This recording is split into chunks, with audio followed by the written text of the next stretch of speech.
আসসালামু আলাইকুম সুপ্রিয় দর্শক মণ্ডলী, আজকে আমরা এখন দেখব যে কিভাবে পাওয়ার পয়েন্টে ট্রিগার ব্যবহার করে বিভিন্ন অবজেক্ট নিয়ন্ত্রণ করা যায়। ট্রিগার, আমরা এখন ট্রিগারের ব্যবহার দেখব। এখানে আমি একটা করে রেখেছি, আমরা একটা স্লাইডটা দেখি। দেখেন এখানে লেখা আছে যে আই হ্যাভ এই কাউ। এখানে আমি যদি নিচে চারটা বাটন দেওয়া আছে, দেখেন সাবজেক্ট, ভার্ব, অ্যাডজেক্টিভ, দেন নাউন। আমি যদি সাবজেক্টে ক্লিক করি তাহলে দেখেন সাবজেক্টের নিচে একটা একটা অ্যারো চিহ্ন এসে নড়তেছে, অর্থাৎ ইন্ডিকেট করছে যে আই হচ্ছে একটা সাবজেক্ট। দেন আমি যদি ভার্বে ক্লিক করি তাহলে আবার কিন্তু এই যে হ্যাভ একটা ভার্ব, এই ভার্বের নিচে এসে কিন্তু এটা আমাকে ইন্ডিকেশন দিচ্ছে আর কি। আমি যদি আবার ক্লিক করি এটা কিন্তু আবার চলে যাবে, তার মানে এক ক্লিক করলে আসতেছে, এক ক্লিক করলে চলে যাচ্ছে। আবার অ্যাডজেক্টিভ ক্লিক করলে কিন্তু এখানে চলে আসতেছে, নাউনে ক্লিক করলে এটা দেখাচ্ছে যে কোনটা নাউন। তাহলে এইভাবে ট্রিগার ব্যবহার করে আমরা আমাদের যে স্লাইডগুলো রয়েছে আমরা কিন্তু সেখানে এগুলো ব্যবহার করতে পারি। আমরা এখন দেখব যে কিভাবে এটা তৈরি করা যায়। চলুন দেখি। প্রথমে আমি নতুন একটা স্লাইড নিলাম। তো নতুন একটা স্লাইড নিয়ে আমি এখানে লিখব, ধরেন আই হ্যাভ এ কাউ। তো এই লেখাটাকে আমি একটু বড় করতে চাই, এটা আমার প্রয়োজন মতো একটু বড় করে নিলাম। দেন আমি যদি এখানে এই চারটা লেখা তো আমার প্রয়োজন মতো করে নিলাম। এখন আমি এখানে ইনসার্ট থেকে শেপস থেকে আমি তিনটা অ্যারো চিহ্ন নিব। ধরেন এই অ্যারো চিহ্নটা আমি এখানে নিলাম, এই একটা অ্যারো। আমি এটাকে যদি একটু কন্ট্রোল প্লাস ই দিয়ে এটা মাঝখানে চলে যাবে। ধরেন আমি এখানে এটা নিলাম, এই সই করে দিলাম। এটাকে আমি এখন কপি করে এখানে দিব, কন্ট্রোল সি কন্ট্রোল ভি দিলে এখানে চলে আসবে। কন্ট্রোল এভাবে আমি যদি করি কপি, দেন আবার যদি আমি এখানে পেজ দিই এখানে কিন্তু একটা নিচে চলে যাচ্ছে। আবার যদি এখানে আমি পেজ দিই তাহলে নিচের দিকে চলে যাচ্ছে। আমি এভাবে করতে চাই না, এভাবে করা যাবে, কোনো সমস্যা নেই, বাট আমি সমানে কপি করতে চাই। তাহলে আমাকে কি করতে হবে, কন্ট্রোল এবং শিফট এই দুটো চাপ দিয়ে ধরতে হবে। কন্ট্রোল এবং শিফট দুইটা একসাথে চাপ দিয়ে ধরে আমার যে মাউস পয়েন্টার আছে মাউস পয়েন্টার থেকে ড্রাগ করে এখান থেকে ধরে নিয়ে আসতে হবে। দেখেন এটার উপর নিচে কোথাও যাবে না, হ্যাঁ, একদম সমান হবে। আবার আমি এটাকে এই অবস্থায় কন্ট্রোল এবং শিফট চেপে ধরে আবার এটাকে যদি ডান দিকে যদি ড্র্যাগ করে ধরে নিয়ে আসি তাহলে কিন্তু আমার এটা আরেকটা হচ্ছে এটা সমান হবে। ঠিক আছে, আচ্ছা। এখন আমরা এখানে চারটা অ্যারো দিলাম, চারটা অ্যারো দিয়ে আমরা এর নিচে কি করব, নিচে আমরা চারটা বাটন তৈরি করব। আমরা বাটনটা কোত্থেকে নিব, ইনসার্ট থেকেই, এই শেপস থেকে বাটন নিব। ধরেন আমরা এই বাটনটা এখানে নিলাম, এটা হচ্ছে বাটন নাম্বার 1।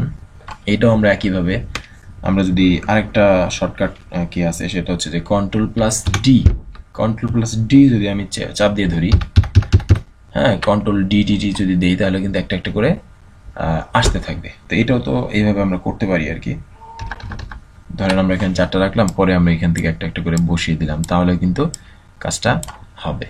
হ্যাঁ, তারপর আমাদের কি করতে হবে, এটা সমান করতে হবে, এইভাবে করে সমান করতে হবে, এটা আমাকে এভাবে বসাতে হবে, এইভাবে হবে। ঠিক আছে, তারপর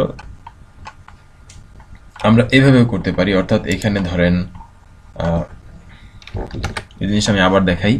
এখানে ধরেন এটা আছে, তো আমি কন্ট্রোল এবং শিফট চাপ দিয়ে ধরে মাউস পয়েন্টার দিয়ে আমি যদি ধরলে কিন্তু একদম সমান যাচ্ছে। এই সোজা করার জন্য, সোজা করে কাজটা করার জন্য আমরা এই কন্ট্রোল প্লাস শিফট চেপে ধরে মাউস দিয়ে এই কাজটা করতে পারি। তাহলে এই চারটা আমি এখান থেকে ডিলিট করে দিই, কন্ট্রোল চাপ দিয়ে ধরে সবগুলি একসাথে ব্লক করতেছি। সিলেক্ট করলাম, কন্ট্রোল চাপ দিয়ে ধরে মাউস দিয়ে সিলেক্ট করলাম এবং ডিলিট চাপ দিয়ে এটা করে দিলাম। এবং এগুলো আমি সবগুলো একটা একটা করে সিলেক্ট করে আমি নিচের দিকে চারটা একসাথে নামিয়ে দিচ্ছি। যাই হোক, আমরা এখানে ট্রিগারের ব্যবহার শিখতে চাইছিলাম, তো আমি আমার মাঝখানে একটু শর্টকাট দু একটা কি দেখালাম। যাই হোক, okay, so back to the point. আমরা এখানে লিখেছি আই হ্যাভ এই কাউ। আমরা আই এর নিচে একটা অ্যারো চিহ্ন দিয়েছি, হ্যাভের নিচে একটা অ্যারো চিহ্ন দিয়েছি, এর নিচে একটা দিয়েছি এবং কাউয়ের নিচে দিয়েছি। এবং আমি চারটা জিনিসকে এখানে চারটা বাটন তৈরি করেছি। সো আমি প্রত্যেকটা বাটনে এখন লিখব এডিট টেক্সট করে, এখানে আমি লিখব হচ্ছে সাবজেক্ট এসইউবি দিয়ে আমি সাবজেক্ট বোঝালাম, একটু বড় করে দিলাম। এখানে এসে কিন্তু রাইট বাটনে ক্লিক করে আমরা কিন্তু এডিট টেক্সট দিতে পারি, আর যদি সংক্ষেপে করি সিলেক্ট করে কন্ট্রোল ই দিব, কন্ট্রোল ই দিলে এটা সাথে সাথে মাঝখানে চলে যাবে। আমি লিখবো ভার্ব, কন্ট্রোল এ দিয়ে এটাকে ব্লক করে আমি লেখাটা বড় করে দিচ্ছি। দেন আবার আমি এটাকে সিলেক্ট করে কন্ট্রোল ই, কন্ট্রোল আর এবং কন্ট্রোল এল, এই তিনটা দিয়ে এটা আমি কাজ করতে পারি। আমি কন্ট্রোল ই দিলাম, ই দিলে মাঝখানে আসবে আর কি। তা আমি এখানে লিখলাম এটা হচ্ছে অ্যাডজেক্টিভ, এডিজে অ্যাডজেক্টিভ। এটা কন্ট্রোল এ দিয়ে ব্লক করলাম, লেখাটা একটু বড় করে দিলাম। বড় করছি কিভাবে? বড় করছি হচ্ছে কন্ট্রোলে চাপ দিয়ে ধরে যে সেকেন্ড ব্র্যাকেটটা আছে ডান পাশেরটা, হ্যাঁ সেকেন্ড ব্র্যাকেট যেটা এন্ডিং সেটা আর কি, স্টার্টিং না, সেকেন্ড ব্র্যাকেট এন্ডিং। এটা আমি রাইট বাটনে ক্লিক করে আবার এটা করছি, এডিট টেক্সট করলাম, এখানে আমি লিখলাম হচ্ছে নাউন। এটাকে কন্ট্রোল এ দিয়ে মানে ব্লক করে আমরা এখানে হোম থেকেও এটা বড় করে দিতে পারি, এই যে এটা দিয়ে লেখাটা একটু বড় করে দিলাম। ঠিক আছে, আমাদের এটা হলো। এখন আমরা এটাকে ট্রিগার দিতে চাই। দেখেন এটাকে আমি যদি স্লাইড শোতে যাই, দেখেন কোথাও কোনো ক্লিক করলে কিন্তু কোনো কাজ হয় না। ঠিক আছে, ক্লিক করলে কিন্তু কোনো কাজ হয় না। সো আমি যদি এখন কাজ করাতে চাই তাহলে আমাকে এখানে ট্রিগার সেট আপ দিতে হবে। অর্থাৎ সাবজেক্টে ক্লিক করলে এই জিনিসটা আসবে, ভার্বে ক্লিক করলে এটা আসবে, এবং অ্যাডজেক্টিভে ক্লিক করলে আমার এই অ্যারোটা আসবে, এবং নাউনে ক্লিক করলে এই অ্যারোটা আসবে। তাহলে আমাকে এই তিনটা অ্যারোর মধ্যে আগে অ্যানিমেশন দিতে হবে, এই চারটা অ্যানিমেশন। তাহলে আমি চারটাকে একবার অ্যানিমেশন দিয়ে দিই। চারটাকে আমি সিলেক্ট করে কন্ট্রোল চেপে ধরে আমি যদি মাউস দিয়ে এখানে ক্লিক করি তাহলে এটা কিন্তু সিলেক্ট হয়ে যাবে। চারটা সিলেক্ট হয়েছে। এখন আমাদের অ্যানিমেশন কোথায় আছে? এই যে উপরে অ্যানিমেশন আছে, এখানে অ্যানিমেশনে গিয়ে আমরা আসলাম কাস্টম অ্যানিমেশন। কাস্টম অ্যানিমেশনে এসে আমাদের এখানে যে অ্যাড ইফেক্ট আছে, তো অ্যাড ইফেক্টে এসে ইন্ট্রান্সে আসলাম, এবং এখানে সুইভাল আছে, আমরা সুইভালটা দিলাম। সুইভালটা হচ্ছে একটু ঘুরবে আর কি, একই জায়গায় ওটা রাউন্ড করবে আর কি। তো দেখেন আমাদের 1 2 3 4 এই চারটা অ্যারোর জন্য এখানে চারটা আমাদের অ্যানিমেশন তৈরি হয়েছে, রাইট? আমরা এখন বাইরে ক্লিক করলাম এবং প্রথম অ্যারোতে ক্লিক করার পর দেখেন কোনটা সিলেক্ট হয়, খেয়াল করেন। এইটা সিলেক্ট হয়েছে না? আবার দেখেন এটা সিলেক্ট হয়েছে না? এটা সবার উপরটা। তো আমরা এটাকে সিলেক্ট করার পর এটা দেখুন ট্রিগার দিব, এই অ্যারোতে ক্লিক করবো। দেখেন একটা ড্রপ ডাউন মেনু বের হয়েছে এখান থেকে। ড্রপ ডাউন মেনু থেকে দেখেন লেখা আছে ইফেক্ট অপশন। আমরা ইফেক্ট অপশনে যাব। দেন ইফেক্ট অপশনে দেখেন তিনটা জিনিস আছে, একটা হচ্ছে ইফেক্ট, একটা হচ্ছে টাইমিং, একটা হচ্ছে টেক্সট অ্যানিমেশন। আমরা প্রথমে টাইমিংয়ের কাজটা করি। আচ্ছা, টেক্সট অ্যানিমেশনের কাজটা করি। দেখেন টেক্সট অ্যানিমেশনে লেখা আছে অ্যাজ ওয়ান অবজেক্ট।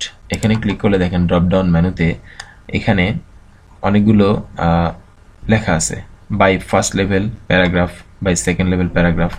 তো আমরা এটা দিব অ্যাজ ওয়ান অবজেক্ট, মানে একটা ক্লিক করলে আমার একটা অবজেক্ট হিসেবে কাজ করবে। একটাতে ক্লিক করলে অনেকগুলো অবজেক্ট কাজ করবে না, আমার একটা করে, একটা ক্লিক করব আমার একটা আসবে। এই জন্য আমি অ্যাজ ওয়ান অবজেক্ট দিলাম। ওকে, আমি এখন টাইমিং নিয়ে কাজ করতে চাই। টাইমিংয়ে ক্লিক করলে দেখেন এখানে লেখা আছে যে এই ট্রিগার, এই টাইমিংয়ের ভিতর ট্রিগার যে বাটনটা আছে সেটা নিয়ে আমরা এখন কাজ করবো। বাটনে ট্রিগারে ক্লিক করলে দেখেন লেখা আছে animate as part of click sequence, এবং আরেকটা আছে start effect on click of. তা আমরা তো ইফেক্টটাকে ক্লিকের মাধ্যমে কাজ করতে চাই, অর্থাৎ ক্লিক করলে এই ইফেক্টটা কাজ করবে। আমরা এখানে ক্লিক করলাম, এখানে দেখেন একটা ড্রপ ডাউন মেনু বের হলো। এখন আমার এই প্রথম অ্যারোটা কোনটার উপর কাজ করবে সেটা আমরা একটু খুঁজে বের করি। দেখেন এখানে দেওয়া আছে এই যে সাবজেক্ট, আমার ভার্ব, অ্যাডজেক্টিভ, এই যে নাউন। তাহলে আমি সাবজেক্ট হিসেবে কাজ করতে চাই, তাহলে এটাকে সিলেক্ট করে দিব। এই যে রাউন্ডেড রেক্ট্যাঙ্গেল হচ্ছে সাবজেক্ট, এই যে এটা সাবজেক্ট। এখানে কিন্তু ভার্ব দিলে কিন্তু আবার এটাতে ক্লিক করলে, মানে ভার্বে ক্লিক করলে কিন্তু এই সাবজেক্ট দেখাবে, তাহলে কিন্তু আমার এটা গ্রামাটিক্যালি মিস্টেক, ভুল হবে। এই জন্য আমাকে কী করতে হবে, যেটা সাবজেক্ট আছে প্রথমটা সাবজেক্টে ক্লিক করে দিতে হবে। দেন এটা হচ্ছে টাইমিং, এবং আমি এটাকে আমি কী করব, অর্থাৎ একবার ক্লিক করলে এই জিনিসটা ওপেন, মানে অ্যানিমেটেড হবে। দেখেন ইফেক্টে আছে যে এই আফটার অ্যানিমেশন হলো, অ্যানিমেশন হওয়ার পর কি করতে হবে, hide on next mouse click. আমি যদি আরেকটা ক্লিক করি তাহলে আমার এই অ্যানিমেশন, এই অবজেক্টটা হাইড হয়ে যাবে। আমরা করে দেখি, হাইড করে দিলাম। অর্থাৎ দুইটা জিনিস দিলাম এখানে, একটা হচ্ছে টাইমিংয়ে গিয়ে আমি দিলাম ট্রিগার, এই ট্রিগারে ক্লিক করে স্টার্ট ইফেক্ট, এটা থেকে আমি দিলাম সাবজেক্ট, এবং আমি ইফেক্টে এসে এখানে দিলাম hide on next mouse click, অর্থাৎ সবার নিচেরটা, এই যে hide after animation, hide on next mouse click. ঠিক আছে, এটার সাথে সাথে হবে না, আমি যখন মাউসকে ক্লিক করব তখন এটা হাইড হবে। এটা সিলেক্ট করে দিলাম, ওকে দিলাম।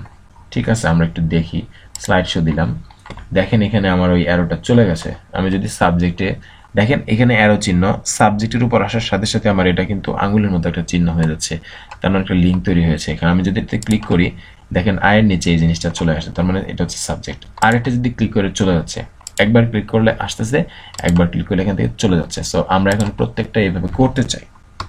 চলেন আমরা করি, আমরা একটু করে দেখি, সরি আমরা একটু করে দেখি এই জিনিসটা। তো এটা দেখেন যে এটা যে আমরা ট্রিগার যে আমরা এটা করেছি, হ্যাঁ ট্রিগার করার জন্য দেখেন এখানে আঙ্গুলের মতো একটা চিহ্ন হয়েছে, এগুলো কিন্তু 000, রাইট? তো আমরা এটাকে ক্লিক করলাম, ক্লিক করার পর আমরা এটা কি দিব, ভার্ব। ক্লিক করার পর কোনটা সিলেক্ট হয়েছে, এটা সিলেক্ট হয়েছে। এখানে আমাদের 4টা ছিল না, দেখেন যেটা আমরা অ্যানিমেশন ট্রিগার দিয়েছি সেটা কিন্তু নিচে চলে গেছে। এখন আমাদের এটা হচ্ছে কি ভার্ব। এখানে ক্লিক করে আমরা ইফেক্ট অপশনে যাব, ইফেক্ট অপশনে গিয়ে টাইমিংয়ে গিয়ে ট্রিগারে ক্লিক করে স্টার্ট ইফেক্ট অন ক্লিক অফে থেকে আমরা এখানে ভার্বটা খুঁজে বের করব। ভার্বটা কোথায় আছে, এই যে ভার্ব। ভার্বে ক্লিক করলাম এবং আমরা ইফেক্টে গিয়ে এই যে আফটার অ্যানিমেশন আমরা এই জিনিসটা দিব হচ্ছে hide on next mouse click, এটা ক্লিক করে দিলাম এবং ওকে দিলাম। দেখেন এটা হয়ে গেছে। আমরা একটু স্লাইড শোতে দেখি, দেখেন ভার্বে ক্লিক করলে আসতেছে ভার্ব, অর্থাৎ এটা হচ্ছে ভার্ব। কি সেন্টেন্সের মধ্যে ভার্ব কোনটা, সেন্টেন্সের সাবজেক্ট কোনটা, এটা। ক্লাসে পড়ানোর জন্য, বাচ্চাদের পড়ানোর জন্য ভালো একটা উপকরণ এই ট্রিগারটা। আমরা এখন এই বাকি দুইটার মধ্যে ট্রিগার ইউজ করব। তো এটাতে আমি ক্লিক করলাম, ক্লিক করার পর এখান থেকে এসে ইফেক্ট অপশন দিলাম, ইফেক্ট অপশন থেকে টাইমিং, টাইমিং থেকে ট্রিগার, ট্রিগার থেকে আমার এটা কি দিতে হবে, এটা হচ্ছে অ্যাডজেক্টিভ, ঠিক না? তো অ্যাডজেক্টিভটা কোথায় আছে, এই যে অ্যাডজেক্টিভ। এবং আমরা ইফেক্ট দিলাম হচ্ছে একদম hide on next mouse click, okay দিলাম, এটা হয়ে গেল। এবং এটা করবো আমরা এখন। এটা করতে হলে আমাদের এটার টপিক হচ্ছে এইটা, এখান থেকে ইফেক্ট, টাইমিংটা হচ্ছে ট্রিগার, এখান থেকে এটা হচ্ছে অ্যাডজেক্টিভ,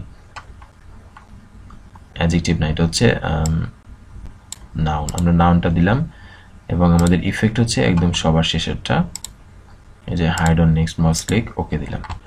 এখন আমরা একটু স্লাইড শো দেখি। দেখেন এখানে সাবজেক্ট হচ্ছে এইটা। আপনি এটা সাবজেক্ট ভার্ব এটা এলোমেলো করে দিতে পারেন, ভার্ব প্রথমে দিতে পারেন, অ্যাডজেক্টিভ প্রথমে, বা নাউন দিতে পারেন, উল্টাপাল্টা করে দিতে পারেন বোঝার জন্য। সাবজেক্ট এটা হচ্ছে ভার্ব, এটা হচ্ছে অ্যাডজেক্টিভ, অ্যাডজেক্টিভ এটা হচ্ছে নাম্বার আর কি, একটা গরুর সংখ্যা বোঝাচ্ছে, যেন এটা হচ্ছে নাম্বার, একটা অ্যাডজেক্টিভ। দেন এটা হচ্ছে যে নাউন, কাউ একটা নাম, একটা প্রাণীর নাম। সো এইভাবে করে আমরা ট্রিগার ব্যবহার করে একটা পাওয়ার পয়েন্টে কোনো একটা অবজেক্টকে আমরা নিয়ন্ত্রণ করতে পারি। সো সবাইকে ধন্যবাদ।